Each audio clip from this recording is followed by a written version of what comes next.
keluar dari Papua, kita boleh mencintai budaya kita, boleh kita mencintai. Tapi kadang kita harus belajar juga dari budaya orang lain ya. Iya. Karena kebanyakan orang berpikir kalau sudah di Polri tuh pasti akan berhubungan dengan kejahatan. Padahal ternyata sebenarnya dia bersentuhan dengan banyak bidang ya. Banyak. Kok di sini bagaimana? Kakak jangan tanya, takut nangis nih. Saya punya pengalaman lucu di Pegunungan Bintang. Pada saat itu baru pertama kali saya datang di Pegunungan Bintang. Kami berempat. Dan apa sih yang buat kakak paling bahagia menjadi polisi?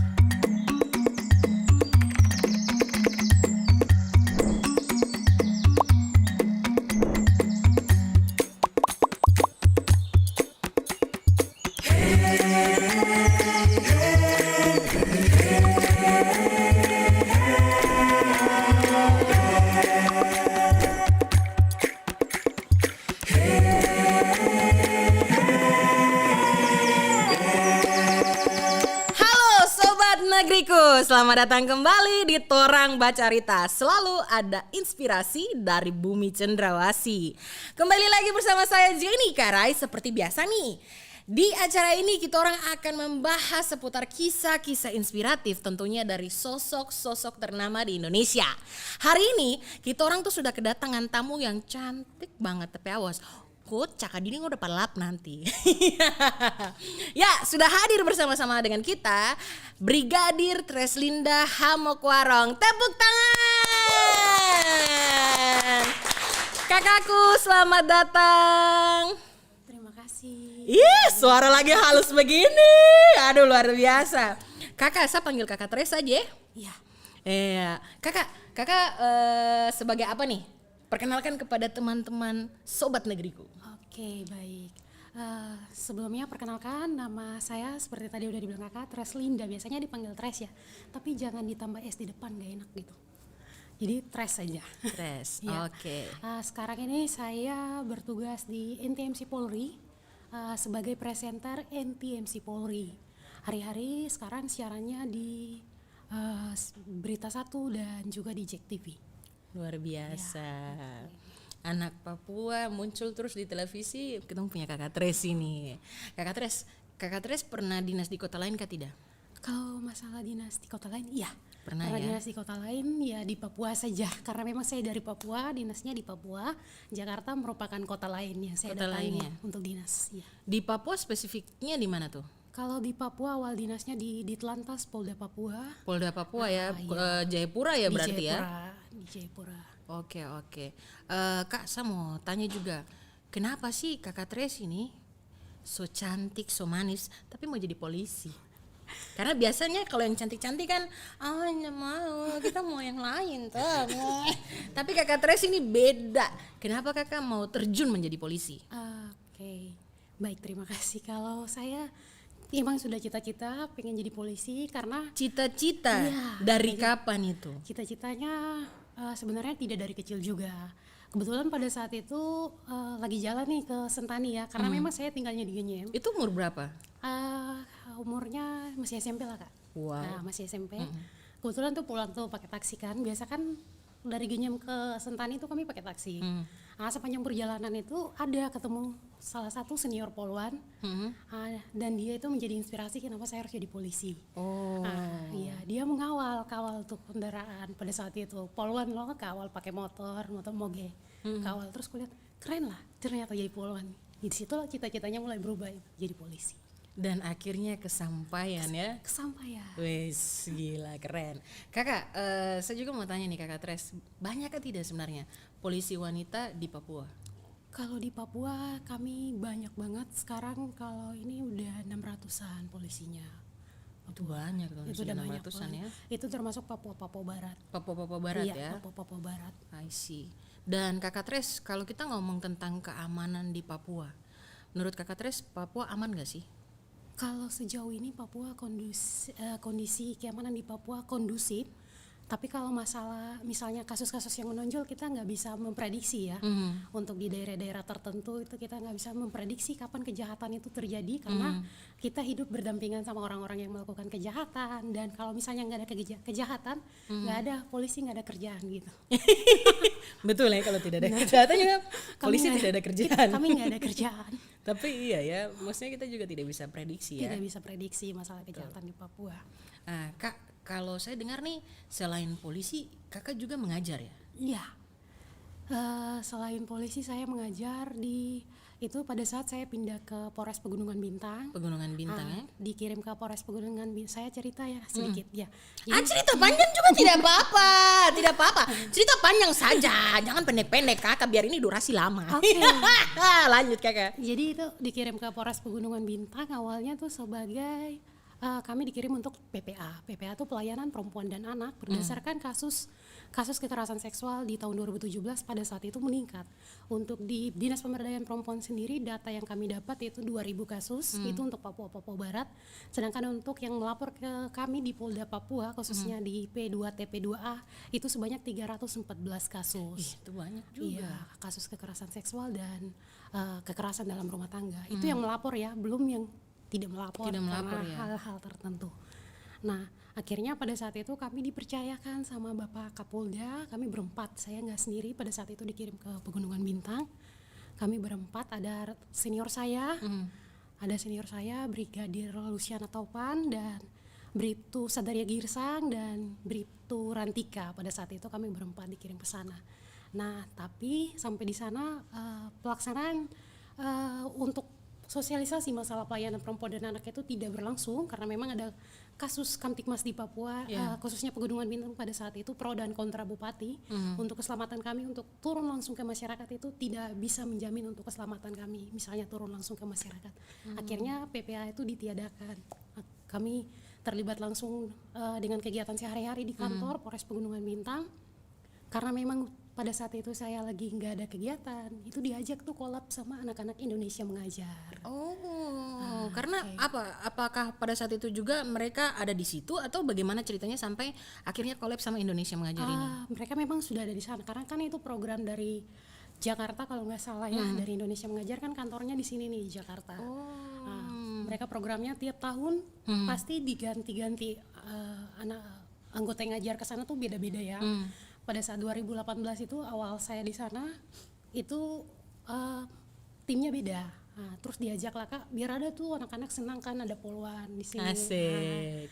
Diajak kayak gitu, ya udah Kak, ikutlah ngajar di sekolah.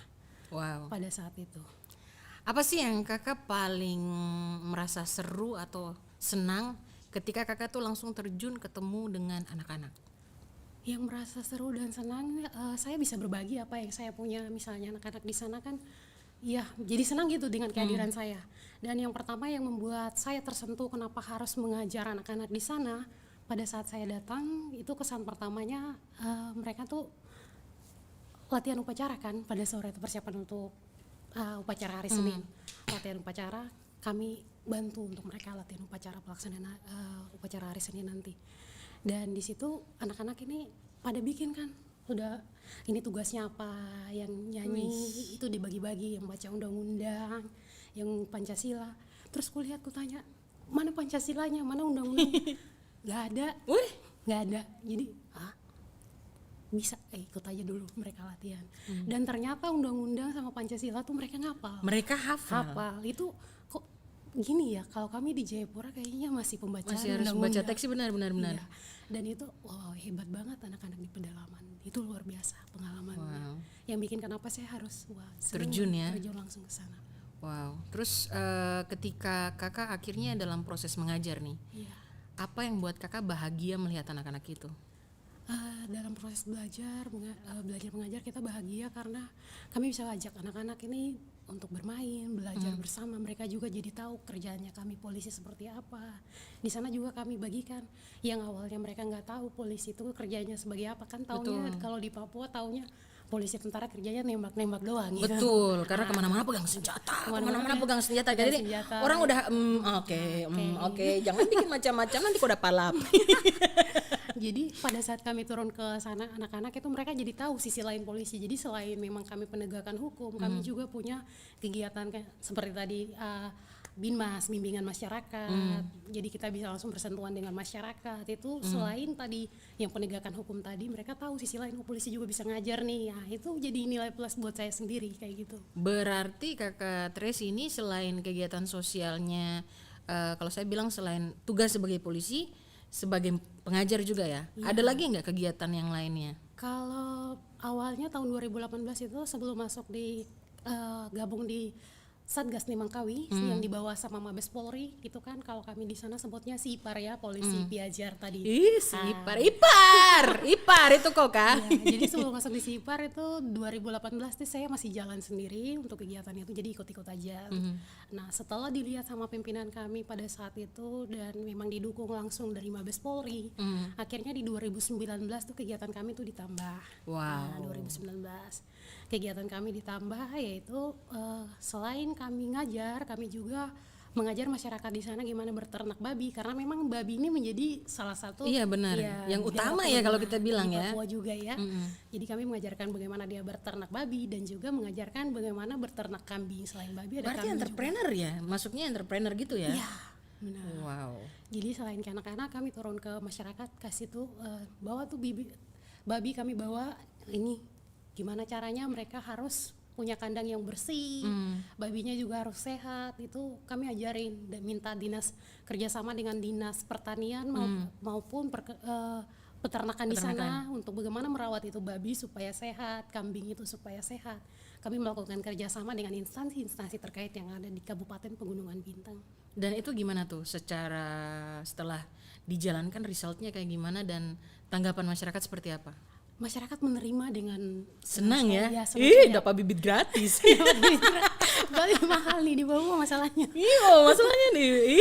Ya ampun, sampai masih angkat lagi ke atas.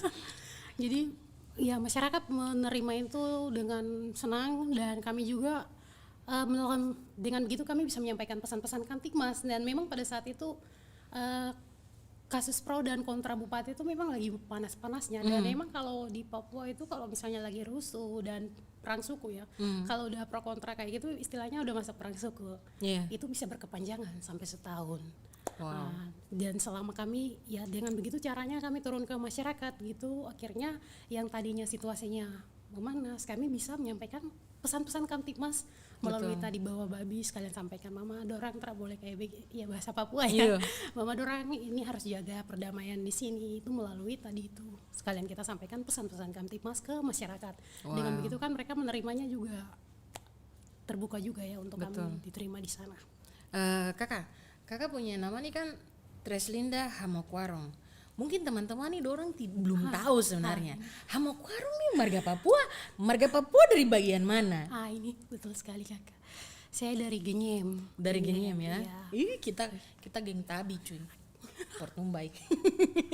Geng Tabi ya. Geng Tabi, anak Tabi. Anak Tabi ya dari Genyem.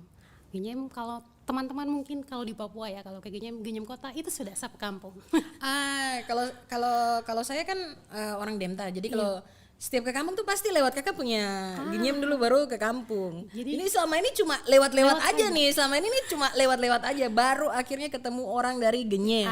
Baru ketemu orang dari Genyem. Besok-besok kalau lewat nanti. Nanti kalau lewat saya klakson. Tante permisi minta makan. Treslinda puteman. Harus tuh kakak.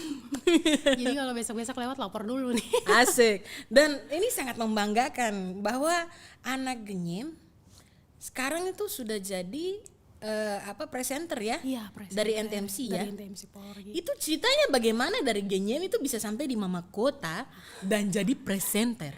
Oke. Awalnya jadi presenter memang karena ya mungkin dilihat dari track record yang dari Kabupaten Pegunungan Bintang dan juga sebelum saya bergabung di presenter, sebelumnya saya juga pernah ikut pelatihan untuk jadi presenter itu di tahun 2015. Itu dipilih atau? Itu dipilih dari Polda, dipilih pada tahun 2015 tapi itu hanya pelatihan doang sampai di Jakarta cuma pelatihan kita ikut kayak gitu dan tidak dikembangkan kembali ke Polda, itu tidak dikembangkan pada saat itu. Memang pada saat itu kami cuma dilibatkan di Pro 1 RRI Jayapura sebagai biasa di situ sering tuh siaran. Oh iya, pagi-pagi Ya, kan? patroli udara Patroli pada udara tahun itu ya? 2016. Itu saya yang biasa di sana di RRI-nya kolab sama anak-anak RRI pada saat itu kolab. Cuman setelah itu tidak memperdalam masalah presenter tadi nih. Nah setelah ke Pegunungan Bintang mungkin dengan hasil kerjaan di sana ada satu nilai plus dari pimpinan saya di Polda sehingga diberikan kepercayaan lagi untuk sampai ke Korlantas. Wow, dan bahkan sekarang menetap di Jakarta ya. Bahkan sekarang untuk menetap- tugas negara ini Iya, ya. sekarang menetap di Kakak Teresa mau tanya, sebenarnya kerjaannya jadi presenter NTMC ini apa aja sih? A day in my life-nya. Wes, a day in my life. Oke, baik. Jadi kerjaan kami di presenter selain hari-hari kami mungkin menyampaikan laporan tentang lalu lintas di kota Jakarta maupun di kota-kota besar lain ya untuk acara-acara seperti kalau misal ada lebaran, Natalan kayak gitu kan kami turun langsung. Oh kayak mudik gitu. Iya, mudik ya. Kami langsung turun ke daerah mungkin sampai di Pulau Jawa saja ya untuk ini. Kalau untuk di luar Pulau Jawa kami harus lihat dulu eventnya seperti apa. Kalau itu event nasional pasti kami turun langsung ke sana untuk menyampaikan situasi lalu lintas. Bahkan Kamtipmas di sana kami sampaikan melalui channel YouTube-nya kami di NTMC Polri. Nah, jadi selain itu kami juga biasa ada kegiatan misalnya anak-anak kemarin korban COVID, nah, kami tuh turun kasih trauma healing kayak gitu. Terus korban Merapi di Selo ya. Pada saat itu kami juga ke sana. Jadi selain kerja kami sehari-hari sebagai presenter dan siaran, adapun kegiatan-kegiatan Polri di luar pasti kami dilibatkan untuk turun langsung bersentuhan sama masyarakat. Sama masyarakat. Iya. Jadi ingat ya, Polri itu bukan cuma pegang senjata saja, tapi pada akhirnya jadi multi talent ya. Karena harus bisa ketemu dengan masyarakat. Terus harus bisa mengedukasi. Bahkan kalau di daerah seperti Pegunungan Bintang berarti harus bisa mengajar. Benar sekali. Memang multi talent. Kalau saya bilang kayaknya bukan satu divisi, ini kayaknya satu orang berbagai divisi. Dan kakak saya mau tanya, di Polri tuh banyak anak-anak putra-putri Papua atau tidak? Kalau di Polri sejauh ini banyak banget. Banyak ya? Iya. Dan memang anak-anak Papua banyak, di Jakarta juga sudah banyak anak-anak Papua yang dididik di Polda Papua, bahkan dikirim langsung ke Jakarta berdinas di Mabes Polri. Entah itu di seluruh bidang yang ada di Polri. Itu ada anak-anak Papua. Kalau saya di NTMC sendiri kami ada 4 orang. 4 orang ya? 4 orang, ya kami 4 orang. Dan 4 orang kami masing-masing udah dibagi untuk siarannya, ada yang di Metro, ada yang di BS, kayak gitu. Kak, seandainya kakak nih dikasih kebebasan untuk memilih, kira-kira kakak Tres ini memilih bertugas sebagai apa? Kalau dikasih kebebasan untuk memilih, sekarang saya lebih memilih jadi Polri, anggota Polri. Jadi anggota Polri ya? Iya, tetap bangga dengan profesi saya. Kenapa begitu, Kakak? Kenapa? Karena- Harusnya saya yang tanya kenapa begitu. Ini kakak dia sudah curi star, dia sudah kenapa begitu? Itu namanya kakak jawab sendiri. Lanjut kakak Tres. Oke, jadi saya senang jadi Polri di sini karena Polri itu bisa segala bidang gitu. Misalnya yang tadi nih, tadi kan saya mungkin kita kalau misalnya di fungsi lain sebagai guru ya guru doang ya. Iya. Walaupun mungkin bersentuhan sama masyarakat, tapi tadi fokusnya guru doang gitu. Tapi kalau di Polri saya bisa masuk di segala bidang gitu. Bisa belajar ya, bisa. Itu bisa di highlight tuh, karena kebanyakan orang berpikir kalau sudah di Polri tuh pasti akan berhubungan dengan kejahatan. Padahal ternyata sebenarnya dia bersentuhan dengan banyak bidang ya. Banyak bidang. Wow, ini keren sekali. Dan apa sih yang buat kakak paling bahagia menjadi polisi? Bahagia menjadi polisi sampai saat ini ya, saya bahagia karena dari gaji polisi ya. Mungkin teman-teman tahu ya, bisa googling gaji polisi berapa. Tapi sejauh ini saya bisa untuk buat rumah untuk mama sama bapak itu udah luar biasa. Digenyem. Wow. Itu luar biasa banget. Tepuk tangan. Lebih keras. Itu yang andalan. Selain itu apa lagi kakak? Banyak dan bisa kasih sekolah adik saya sekarang. Kalau Kakak Tris berapa bersaudara? 3 bersaudara. Kakak yang ke? Yang pertama, anak pertama. Luar biasa. Jadi bisa sekolahkan adik 2 itu ya? Bisa kasih sekolah adik 2, yang satu juga sebagai anggota Polri. Sekarang dinasnya di Ditlantas Polda Papua. Itu adik yang nomor 2 dan adik yang bungsu yang cowok sekarang kuliah. Ya kalau misal Tuhan berkehendak mungkin bisa wisuda tahun ini. Amin, amin, amin, amin, amin. Kakak ada rencana kah tidak untuk pulang kampung? Pulang kampung, rencana sih ada kakak. Tapi untuk saat ini saya lebih nyaman berada di sini posisi yang sekarang. Gitu. Ya, untuk pulang kampungnya kita lihat dulu.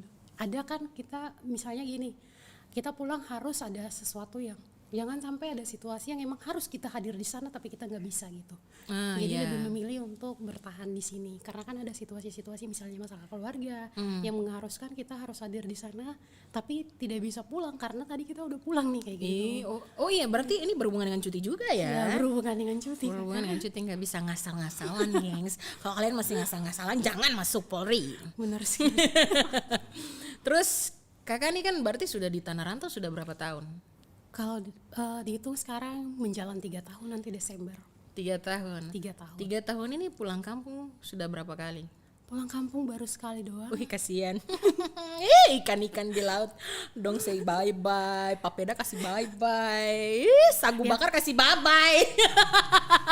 Yang selalu dirindukan. 3 tahun tidak pulang jadi anak rantau. Saya mau korek-korek sedikit. Enakkah tidak jadi anak Papua di perantauan dengan kakak punya profesi ini sebagai polisi dan kakak ini sebagai presenter? Itu kakak pasti ada ketidaknyamanannya. Nah, kakak tuh menghadapinya bagaimana? Ini bisa untuk anak-anak Papua yang merantau belajar. Betul sekali kakak. Lanjut kakak. Kalau masalah saya nyaman di sini ya harus dibuat nyaman. Harus dibuat nyaman ya. Karena kalau kita sendiri nggak buat nyaman, bagaimana kita bisa bertahan di sini? Betul. Otomatis kita juga harus bisa menyesuaikan diri di mana kita berada. Salah satu mungkin kalau teman-teman yang merantau keluar dari Papua, kita boleh mencintai budaya kita, boleh kita mencintai. Tapi kadang kita harus belajar juga dari budaya orang lain ya. Untuk menghargai antar sesama kita dan juga kita pasti kalau kita saat menghargai kayak gitu kita diterima baik sama masyarakat. Betul, karena kita bisa pada akhirnya tuh membawa diri kita secara baik kepada orang ya. Iya. Jadi orang juga bisa belajar budaya Papua dan orang lihat orang Papua ini bukan cuma nada tinggi saja, tapi dia bisa halus, dia bisa hai, dia bisa hai, dia bisa hai, dia bisa manis, dia bisa kau mau apa? Ya, jadi itu tadi itu harus bisa menyesuaikan. Ya. Harus bisa menyesuaikan. Nanti kalau di luar terlalu apa kita teriak-teriak. Iya betul, setuju sekali. Dan kakak sebenarnya dalam 3 tahun kakak merantau nih, apa yang paling kakak kangenin dari tanah Papua? Yang paling saya kangenin makanan khas kami orang Kenyam yaitu gedi gulung. Gedi gulung. Gedi gulung. Aduh itu barang enak. Betul sekali kakak, itu Gedi enak gulung sekali. ya. Iya, apalagi kalau masaknya pakai sambal kan pasti enak banget tuh. Aduh, mungkin kalau ada yang bisa masak tolong kirim ke kakak Treslin ya, biar nanti bisa. Cuman dari Jayapura kalau kirim kayaknya. Aduh, dia expire itu yang saya pertanyakan. Keburu expire.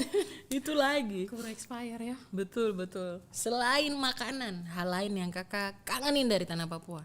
Yang saya kangen dari tanah Papua ya keadaan di tanah Papua. Keadaan, karena ya. memang sejauh yang saya tahu orang Papua kekeluarganya kayak mana ya, sampai dibawa ke sini. Tapi itu yang menjadi kenapa saya selalu memikirkan tentang Papua. Masalah kekeluargaan, masalah di Papua itu sangat-sangat gak bisa dibandingkan dengan Indonesia di daerah lain ya. Betul. Mungkin kalau Indonesia Timur masih ada ikatan keluarganya kok. Tapi kalau misalnya udah keluar dari Indonesia Timur, kekeluargaannya kayaknya ya udah sebatas gitu kantor aja doang ya. Kayak gitu. I know you, you know me, kada. Tapi tidak menutup untuk emang kita harus bisa menyesuaikan diri tadi. Betul. Ya, kembali lagi. Kalau hari raya bagaimana? Yang paling dikangenin apa? Karena ini menuju Desember toh, menuju kita akan mendengar lagu banyak apa Tante Maria Carey. Itu sudah di mana-mana, di gereja, di mall, di mana-mana itu lagu Natal sudah terdengar. Kalau di sini bagaimana? Kakak jangan tanya, takut nangis nih. Kakak jangan nangis. Ya itu suasana yang dirindukan juga sih kak. Karena di Jakarta kalau ya kita bisa lihat aja dengar lagu Natal, kecuali kalau kita ke mall ya. Iya. Iya di mall kalau diputar, kalau enggak. Iya ya. Kalau tidak diputar ya sudah kita cuma. Kalau di Papua kan memang ya kita bilang aja tempatnya ya. Jadi teman-teman di sana pasti udah menyambut Natal itu dari 1 Desember, bahkan 2 bulan yang 1, 2 lalu. bulan. 1 Desember aja udah Udah posko Natal di rame. mana-mana udah rame. Tapi ya kembali lagi saya di sini dinas, saya harus bisa menyesuaikan dengan tugas saya, dan kami kan kalau Polri istilahnya semua agama milik kami gitu. Semua agama milik kami. Iya. Jadi akhirnya kakak punya skill untuk beradaptasi juga naik ya. Iya, skillnya jadi Seperti naik, itu. iya. Oke, sekarang kita orang mau main flash game. Jadi saya akan kasih kakak pertanyaan, kakak jawab dengan cepat, tapi tidak lihat contekan. Boleh dulu bisa. Oke, pernah pengen menyerah jadi polisi kah tidak? Kalau pernah menyerah sih tidak. Tidak pernah. Tidak pernah. Tidak ada titik di mana titik terendah kayak macam sudahlah saya ketinggalan ini kepolisian ini. Tidak ada. Tidak ada, sejauh ini tidak ada.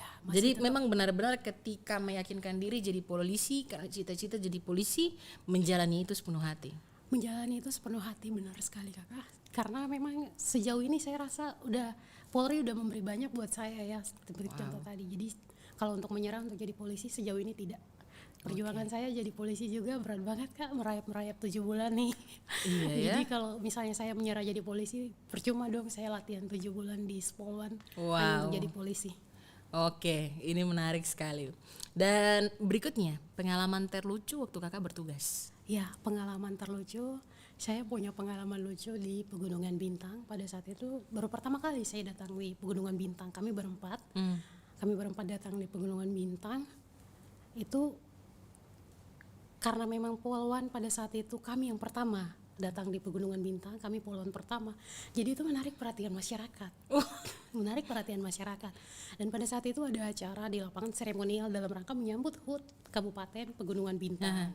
Nah, pada saat acara seremonial itu kami udah dilihat masyarakat, karena mungkin ya baru pertama kali kan dilihat masyarakat, ini Polwan baru dilihat kayak gitu. Memang belum sama sekali. Belum sama sekali. Polwan sama sekali. pernah ke situ. Sebelumnya ada, tapi beliau perwira sebagai Wakapolres. Tapi kan kalau misalnya Wakapolres di kantor, benar-benar. ya melaksanakan, mungkin turun ke lapangan tapi tidak sedekat kami, itu. ya, karena kan keselamatannya beliau juga kan. Iya. Jadi pada saat itu orang-orang tuh pada ngelihat, dan kami dikasih minum aqua gelas. Orang kira ibu pejabat kapa? Tidak kakak, bukan masalah ibu pejabat. Justru kami aqua gelas kakak tahu harganya di sana berapa kak? Iya. Kita kan nggak tahu, belum tahu harga barang di sana, karena kan masih kehidupan di Jayapura yang memang harga aqua gelas berapa sih kak? 1.000 kan kalau nggak salah. Nah di sana tuh aqua gelasnya kita pakai cuci tangan. Cuci tangan ternyata dilihatin masyarakat karena kami pakai cuci tangan dengan aqua gelas tadi. FYI buat teman-teman, harga di pegunungan itu mahal. Contoh misalnya waktu aku ke Mambramo Tengah, 1 air galon itu 50.000. Refill doang ya. Iya. Bukan merek yang udah kayak Aqua atau Le Mineral, itu tidak. Itu air refill galon yang sumbernya airnya kita juga enggak tahu dari mana gitu. Itu tuh 1 galon 50.000. Kok di kakak berarti di pegunungan harga berapa? 50.000 juga 1 galon. Air mineral harga berapa? Pada saat itu kalau yang di aqua gelas itu 7.000. Iya. Ya 7.000 aqua gelas. Aqua yang botol itu 25.000, yang 600 ya. Dengar kamu orang ya. Dengar ya. Jadi setelah ini jangan mau gaya-gaya mau kucuk-kucuk dengan air mineral. Itu barang mahal kalau di daerah. Iya. Jadi kita tuh dilihatin masyarakat ternyata karena cuci tangan pakai aqua gelas. Terus kelanjutannya itu bagaimana? Jadi cuci tangan pakai aqua gelas dilihatin masyarakat, kepada ngomong gitu, orang kaya. Jadi kita ngapain? Mereka bilang orang kaya. Mungkin baru pertama kali lihat Polwan kali. Bangga kali kak. Astaga. Karena pada saat itu memang dari awal kami datang udah jadi perhatian masyarakat, pakai betul. baju di sana. Nah tidak tahu tuh kak, kita pulang. Beberapa hari kemudian belilah aqua. Saya bawa, kebetulan pada saat itu bawa uang 100.000, ngajaklah temanku bertiga. Udah nggak apa-apa, ntar nanti saya beliin minum. Luar biasa. Saya beliin minum sampai di sana, singgahkan di, kami bilangnya di sana tuh kios ya. Kios ya, kita bilangnya kios. Jadi di sana singgah di kios, ambil tuh aqua 4 tanpa nanya harga. Ambil aqua 4 pakai baju dinas nih kak. Itu malunya kayak mana? Terus. Dibawa tuh aqua 4, banyak. Kasih duit kan 100.000, terus aku nungguin kok nggak dikasih kembalian dari tadi. Bapaknya juga sengaja, karena kan biasa mereka kalau orang baru datang di sana, kalau kami nggak nanya-nanya ya dibiarin kayak Dibiarin gitu. ya, benar. Sengaja kayak gitu. Terus nunggu lama, bapaknya nanya, kenapa bang nggak ada kembaliannya? Pas mbak, 100.000 satu botol, 25.000 mau dibalikin lagi udah nggak bisa nih, daripada malu bawa ya botolnya ke belakang. itu benar, karena kalau kita tidak tanya harga di sana, nanti kita juga nanti ini kok berapa, ini kok berapa, Takutnya uangnya nggak. iya benar. Aduh luar biasa ya, itu lucu banget tuh beneran. Apalagi kakak pakai baju dinas. Pakai baju dinas ya. Itu malunya kayak mana ya. Aduh. Dan berikutnya nih kakak, kakak pernah tidak kakak Tres pernah tidak ketika pakai atribut ada yang kakak lupa? Kalau atribut ada yang lupa, tidak kakak. Selalu lengkap ya? Selalu lengkap. Ini mungkin gara-gara efek 7 bulan dididik apa ini? Iya, efek 7 bulan. Karena kan kalau kami di pendidikan kan ada PLB itu harus memeriksa. PLB itu panggilan luar biasa. Jadi harus lihat kesiapan kami, entah itu seragam. Karena misalnya kalau seragam kami nggak lengkap, kayak gini, pasti kami dihukum. Jadi itu udah dibentuk selama 7 bulan kami pendidikan di Sepoluan. Biasanya dihukumnya tuh apa tuh? Sampai kakak bisa sampai sudah lulus nih, Iya. tetap lengkap. Tetap Gimana lengkap? Karena kalau sistem pendidikannya kami disuruh merayap, itu emang udah wajib ya.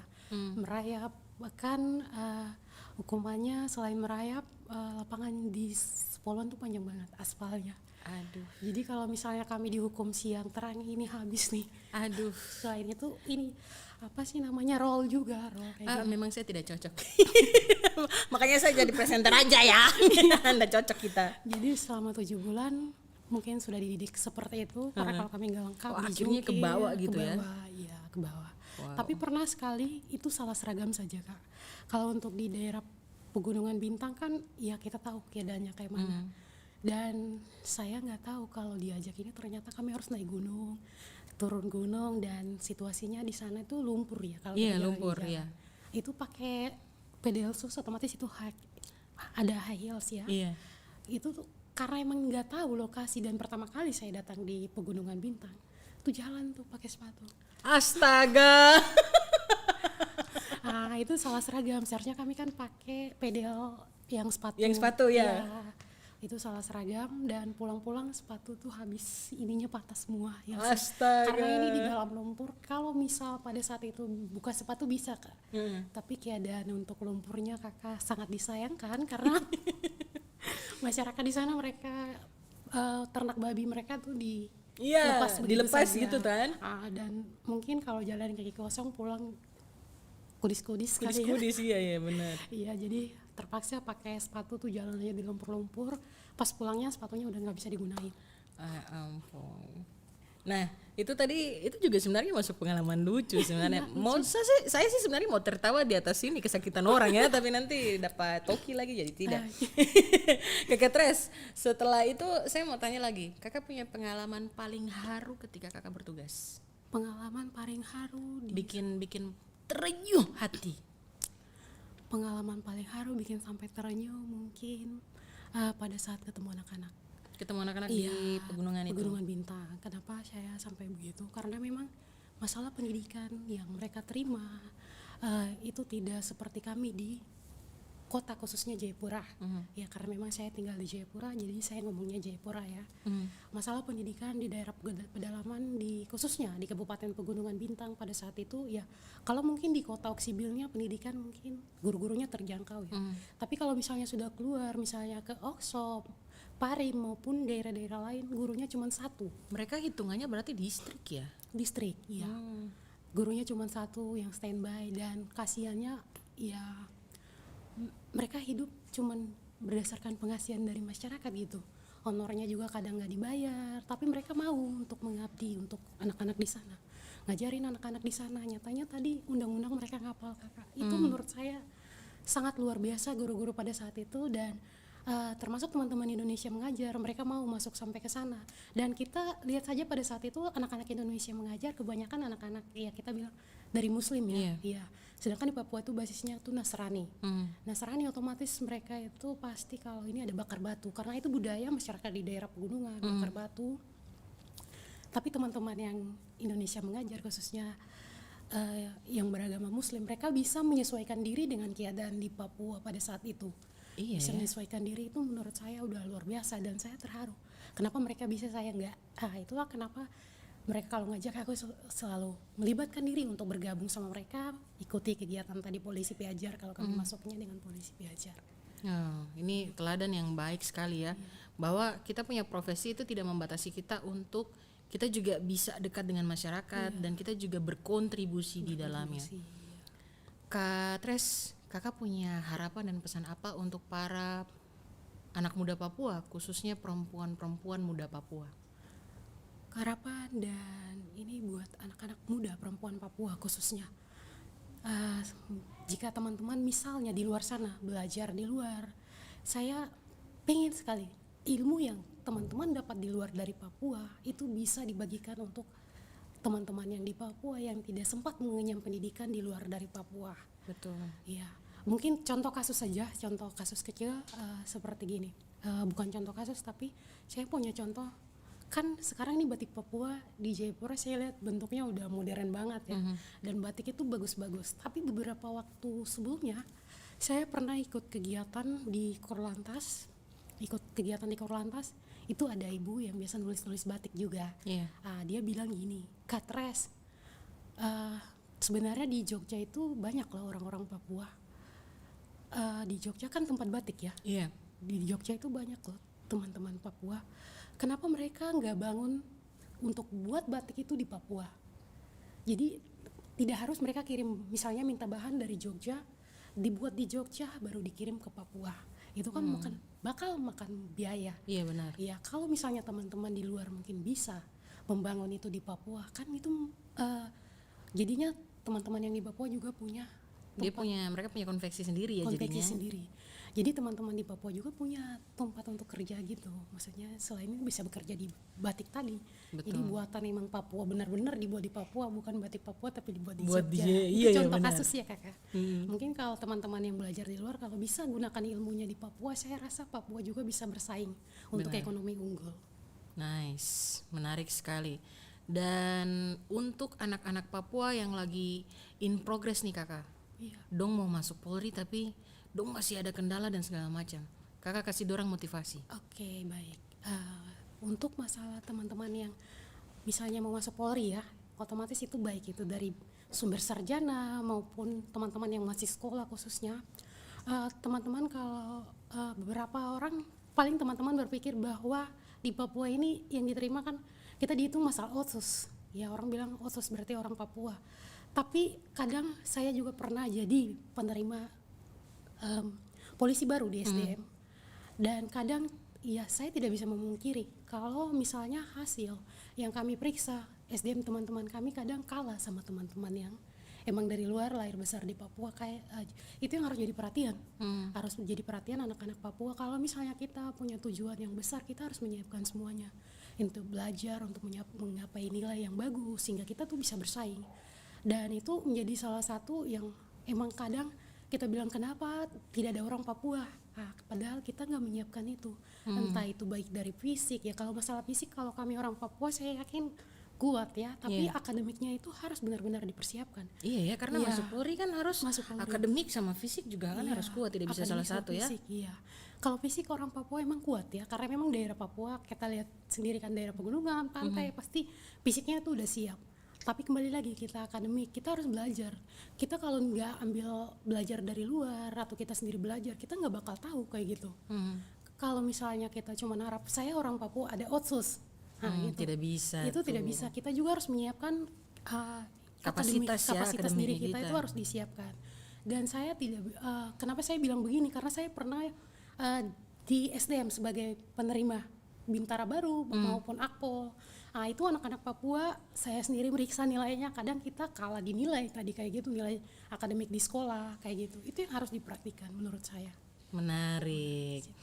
akhirnya kembali lagi ke kakak punya harapan tadi Iya, bahwa harapan tadi. anak-anak Papua yang sudah merantau jauh-jauh sekolah pintar-pintar S1, S2, S3 sampai S7, jangan lupa untuk balik ke tanah Papua, membangun tanah Papua, karena ilmu yang kamu pikir mungkin hal yang sederhana, sebenarnya itu yang ketorang juga perlukan di tanah Papua. Baik, menarik sekali. Terima kasih untuk kakak Brigadir andalan, kakak Treslinda, dan terima kasih juga sudah hadir. Buat teman-teman semua, menarik kan tadi cerita inspiratif dari Brigadir Treslinda Hamokwarong. Buat teman-teman jangan lupa nih untuk selalu pantengin atau ikuti terus Torang Bacarita. Dan jangan lupa untuk kamu orang follow semua media sosial Teras Negeriku, karena selalu ada hal yang menarik untuk diperhatikan. Saya Jenny Karai dan juga kakak Treslinda Hamokwarong. kita orang berdua izin pamit. Selalu ada inspirasi dari Bumi Cendrawasih. Sampai baku dapat.